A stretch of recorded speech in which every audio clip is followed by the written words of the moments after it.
Looking for fascinating conversations with industry thought leaders? Want to get the inside scoop from local legends?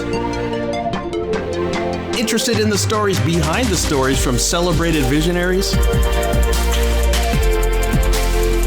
This is your home for the best our university has to offer. Welcome to We Are IU.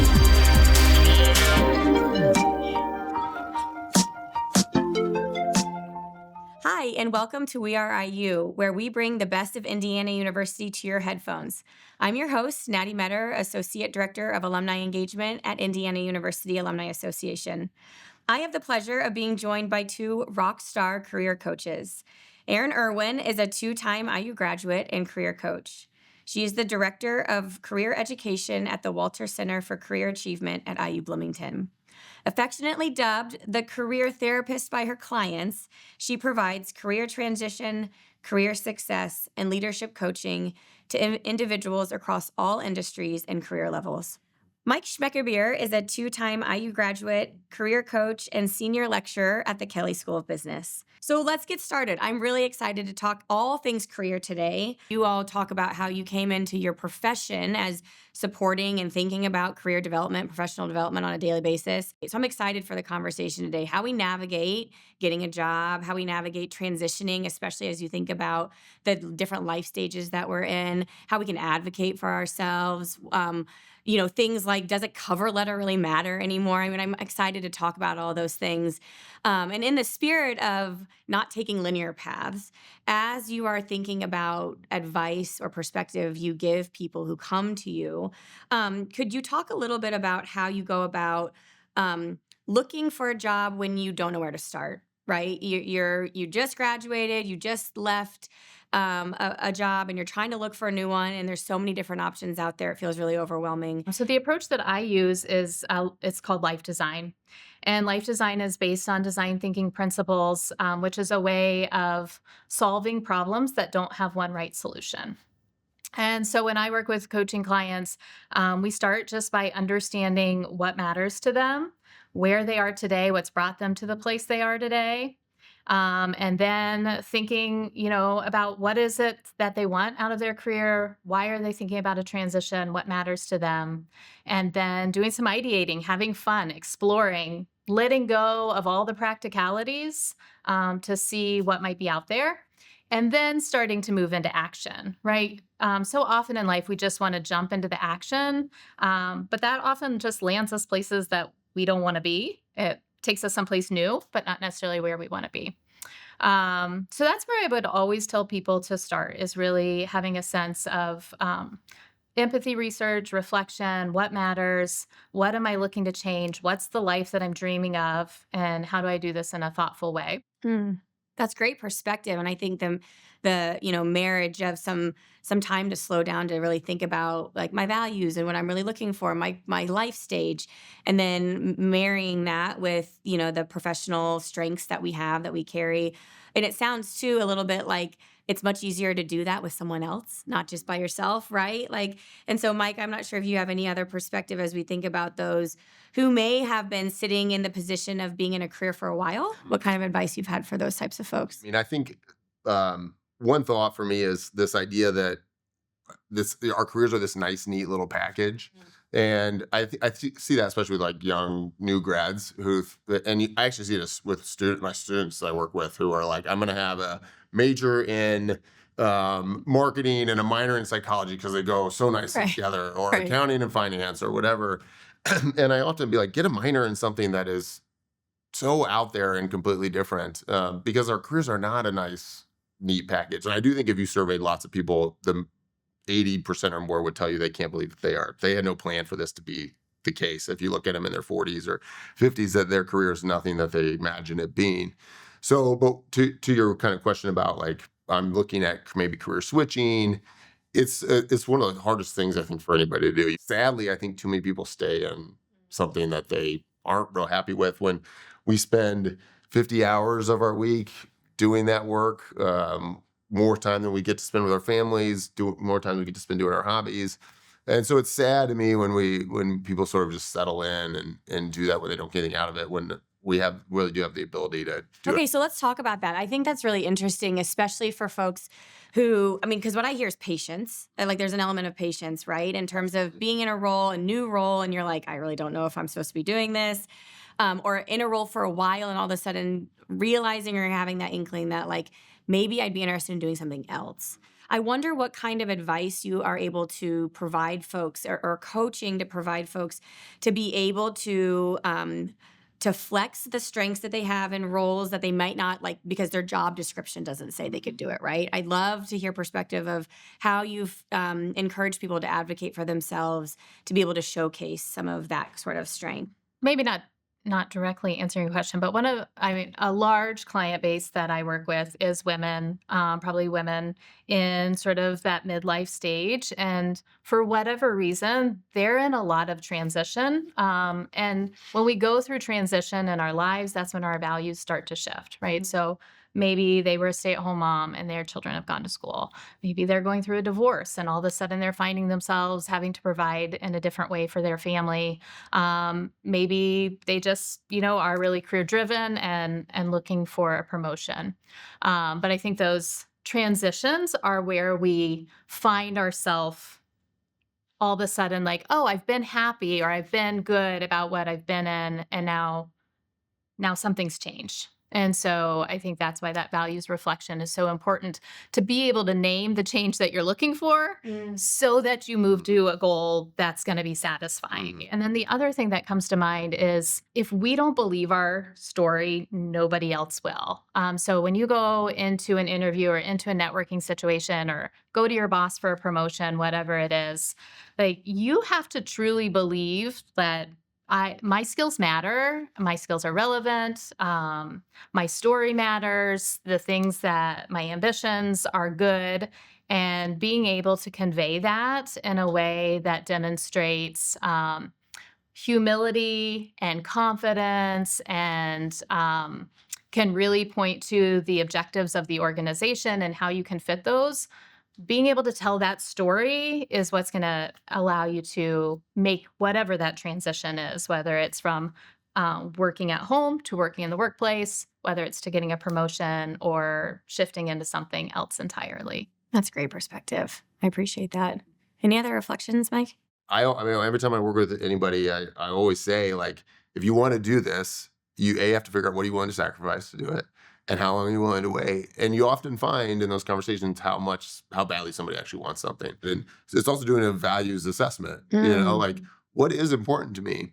And for some people, it's money. And there's absolutely nothing wrong with that. We should own the fact that money's important to me. Money provides for great vacations for my family. Money provides and allows my kids to go to college and graduate without debt, right? Like, or it could be time. It could be happiness. It could be doing good. I think that values assessment stuff is really important. Okay, so like where were both of you when I was trying to get a job right out of college? Right? I mean, Yeah. seriously, I Oh, think we're probably in our We were trying to we figure were, out. we were Yeah, probably students. we were probably all trying to figure it out together. yeah, exactly. I think about that though. I mean, that is like resoundingly like wonderful advice and perspective to give someone that's getting ready to graduate, right? Or that is just new in the workforce. So to have the perspective, okay, so I've just graduated, let's say, and I get to go through all of these really wonderful things with Mike and Aaron, and I figure out that like, oh, value assessment, like, so I have this stuff in my brain, and I'm going to go out into the workforce.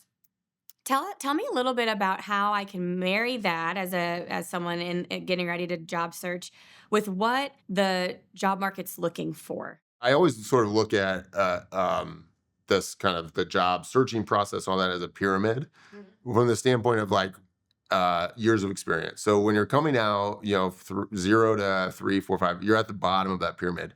So it's wider, right? Which means like there's a broader amount of opportunities available to you. The further you go, you get into 15, 20 years, you're up at towards the top of that pyramid. It's more narrow. There's less opportunities. So I often will talk with students who are just graduating and young alums about like this 0 to like maybe you can, I don't know, be curious what you think about this too, but like this 0 to maybe 7 years out is an exploratory time. Like our career exploration doesn't end when we graduate from college. In fact, it's just beginning, really. Like our brains are developing. we don't know, we know a microcosm of what's available. Like, I mean, I just can't believe that, like, working at Kelly and the alumni career services, I was just blown away by the amount of jobs that are out there, and the economy is just so massive. It's really amazing. But that time is exploratory time. I mean, this is where we do a job for a year, we do a job for 2 years, and you do that 2 or 3 times, and you're 6, 7 years out, and you've learned a lot and you've explored, and people forgive for those short-term jobs as long as it's not 6 months, 6 months, 6 months, 6 months, 7 different times, right? But people understand, like, I'm exploring, and then you finally figure out what it is that you want. And so I think that's really important for young graduates to understand that you don't have to know exactly what it is, and be what you first time you have out of college is not likely going to be the one you have 10, 15 years later. Very cool. I mean, it's good perspective, especially knowing that just because, you know, I'm in this role right now doesn't mean that I can continue to expand my knowledge and Absolutely. my skill set, right? Absolutely. Here at IU, we're committed to supporting our students and graduates at any phase in their careers and at every stage of life, which is why we're excited to share an incredible resource with our loyal alumni, Career North, a series of self-guided career and professional development e-courses designed to help you start strong and journey on. Available for free to IU alumni everywhere. Learn more at myiu.org. And now, back to the show. So as we're thinking about okay, I'm still in the I just graduated state, right? Or I'm getting ready to start this interview process. Things have changed. There's a lot of change. For anyone that might be sitting and listening to the episode and they are in the process of updating their resume, which I think is important to do at least quarterly, right? Update their resume. As we're thinking about preparing ourselves to come in with the best foot forward, how can I get myself ready? Are things like cover letters important? Any tips and tricks you have around job interviewing, I think is something that I'm always looking for perspective on. Yeah. Well, I think when you think about all your whole application package, you have your resume, you have your cover letter, you have your interview, you have your networking. So you should be thinking about all 4 of those components and what role that they're going to play in your search. And so with a new graduate, their resume is showcasing maybe some experiences and their education, but really what it's showcasing is their potential, right? And a piece of paper has a limited ability to showcase that potential. So I guess why wouldn't you write a letter that would help support that, tell that story? Because humans make decisions based on emotions, right? We want to feel something. So write a letter that makes me feel something, that makes me say, wow, this person, they've got skin in the game. They're interesting. They're excited. I want to talk to them. Mm-hmm. With that in mind, I always recommend people apply for less so that they have more time to invest in really customizing those materials so that they speak to their audience. If you're just clicking to apply to 100, 1,000 positions, I've heard it all, you just don't get interviews unless you have the direct experience that they're seeking, which most new college graduates don't. Mm-hmm. So I would say, yes, every college graduate should be writing a cover letter, and they should be writing it from their own brain, their own thoughts, rather than relying on AI to do that, because it's not going to make that emotional connection in the way that they want to be effective. But we haven't talked about networking, and I would say that is the number one thing that a new graduate should be doing. So if you apply for a position and you've taken the time to write the resume and to write that thoughtful cover letter, the next thing you need to do is go to LinkedIn and say, how am I connected to this job? How am I connected to people who work for this organization? And how can I reach out to them through LinkedIn, through even perhaps a phone call, to make a personal connection, to put voice to that resume and cover letter in another way, because all of those things are going to, again, get people invested in you and give you that chance to interview. So that's really what you're working toward with a resume and cover letter and networking, is getting to the interview. It's not to get a job. You're not going to get a job offer off of those, but it's to get you in the interview. And then in the interview, you get to really go into more depth into your story. I 100% agree with Erin. Like, you should submit a cover letter because it's just more, right? It gives people an opportunity to learn more about you. It's taking the extra step that even if they don't ask for it. Now, sometimes when you go to submit your application, there is no room to do to submit a cover letter, right? They just only ask for a resume. So, and that, if that's the case, then you have to sort of follow what that is, and maybe get an opportunity to say, I also wrote a cover letter, and you can email that in if the opportunity presents itself. Well, what I hear is that a lot of this around, as we think about readying ourselves for career moves, readying ourselves for the next thing, transitioning into something new, is storytelling. Can I tell my story well? And that's a really great segue, I think, into the power of having a human like Aaron or Mike in my corner as I'm thinking about things like career and professional development, and not even just career, but life development and transition. And I'd love for you all to provide some reflection or thought around your work, around what it is to be a career coach, about perhaps some of the benefits and the best parts of your work. As a career coach, like, my goal is to meet you where you are, to understand what matters to you, to help you see that path forward, to provide the advice, experience, resources to get you where you want to go. I think that's a unique role that we don't often get in life, is someone who's just all for you and isn't going to try to influence you that you're making the right or wrong decision. Just reflect back to you. Hey, this is what I hear you saying. Hey, your face just lit up. Did you know that? Like, what's causing you to have that energy response? That's one of the magic moments as a career coach. The other thing that I see is that people feel so alone when they're going through this process. They feel like nobody else is going through this but me. One of the things I love to do is group coaching, because it accomplishes so many things. One, you realize you're not alone, and you develop this network of friends and supporters who are also going through the same thing. Plus, think about that network when you have 5 people in the room together, sourcing off one another. I think that can be a really effective strategy. But you're not alone. Lots of people go through this. We experience it over and over in our lives, where something shifts and we need something different, and we have to go figure it out. So those are some of the things that I enjoy the most about being a career coach. You can see why she gets the career therapist. I was just right. I mean, I've known Erin for a long time, and she's amazing and just fantastic, especially in the career counseling area. But I mean, hearing those things, reflecting back, seeing your face light up, like, that's you to a T, and you can see why she gets that it's label. great. And her, it's cool too, I think, is like her face is lighting up talking about it. Yeah. Right. Yeah. Which I think is important, because I think it's great. What about you, Mike? You're so right about this feeling lonely and feeling scary, when reality is, like, there are so many people who are miserable in their jobs, and there's so many people who are job searching. We just don't talk about it. Oh, like, yeah. We just don't share it. We don't talk about it. So we feel alone. And sometimes you're like, oh, I can't tell people because I don't want to get back to my current employer. And so it is nice to have somebody who's doing this with you. And we can't see our own roadblocks. And that's what a coach, I think, does, and installs belief in us that we can do something, and takes a look at our resume and says, you're missing this and you're missing that. You should add this. Why did you cut this part out of your resume? It's so good. Or you need to expand on this more. Or, interviewing is 100% that way. I just had a coaching session this morning with a guy who was preparing for an interview this afternoon at 3:00. And we kind of walked through, and I'd be like, okay, time out. Like, you left out this really crucial part. You told me about it when we were just casually talking. Like, why can't we fit this into your actual answer?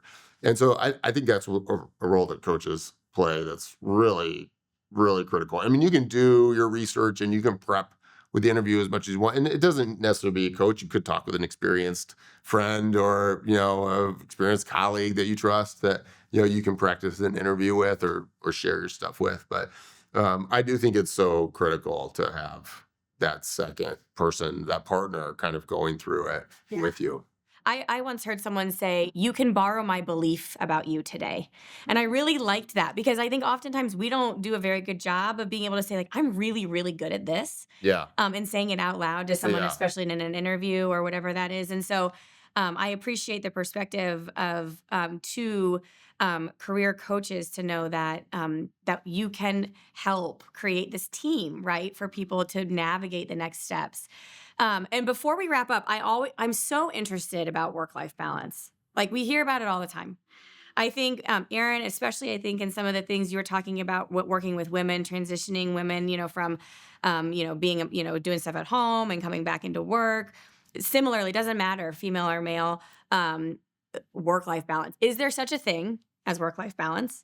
How do you coach people into understanding work-life balance and being able to navigate what that looks like? You have to know what the work-life integration that you're seeking looks like to be able to create that. So I do work with a lot of women. I think women do carry a lot of psychological ownership of the household on top of their job. So a lot of women who feel very guilty for being career focused. And so that's something that we have to work through. Like what are the benefits to your family and what does peace look like for you? And then others who, are looking for that more traditional work-life integration of like carving back. And for those folks, I would say like look for small ways to do that, like taking a walking lunch. A lot of times people talk about health with their work-life integration, like I don't ever exercise, so what does it look like to add in a tiny bit of exercise? Like I'm going to stand up every hour and take a lap around my building. Start with things that you can build into habit and then grow on them. Because if you say, I'm going to take every Friday off, Right. you're going to do that once and you're never going to do it again. Yeah. So build sustainable habits would be something that I would say around work-life integration. Be at peace with your priorities. And I think I'd add to, I love that, the whole sustainable thing. I love that. That's like so true. Well, and it's such a good reminder of the importance of having conversations early and often, right? To be able to speak about the things, advocate for the things that we need. I've had lots of conversation with people who've helped me along the way, being like, I don't think in reality you're gonna be able to accomplish all that, Natty. Get to work at a certain time, drop your kids off at school, then go and do this thing. So I think it's a good reminder of making sure that you wrap around other people in your life to help sort of spot check you to say, this is what I really think you can accomplish. And if you're trying to do this over here, let's try and make room for that. But to have a conversation about that's important. And it's a give and take. So, I mean, you mentioned a great example of like, in the mornings with kids, right? Like you may say, it's really important to me that I'm home with my kids in the morning and I help get them to school and I send them off and I want to hug them and and get them ready and that they're with me. As a result, I'm happy to stay till 6 or, I'm willing to stay a little later to have that time in the morning. Or it's really important to me that I'm home when my kids get home from school and get them settled for a half hour or an hour from 3 to 4. And then I'm happy to come back and I'll give it my lunch break in order to do that, right? Like you find out these are things that are important to me and then it's a give and take of work-life balance with your employer. Sure. Yeah.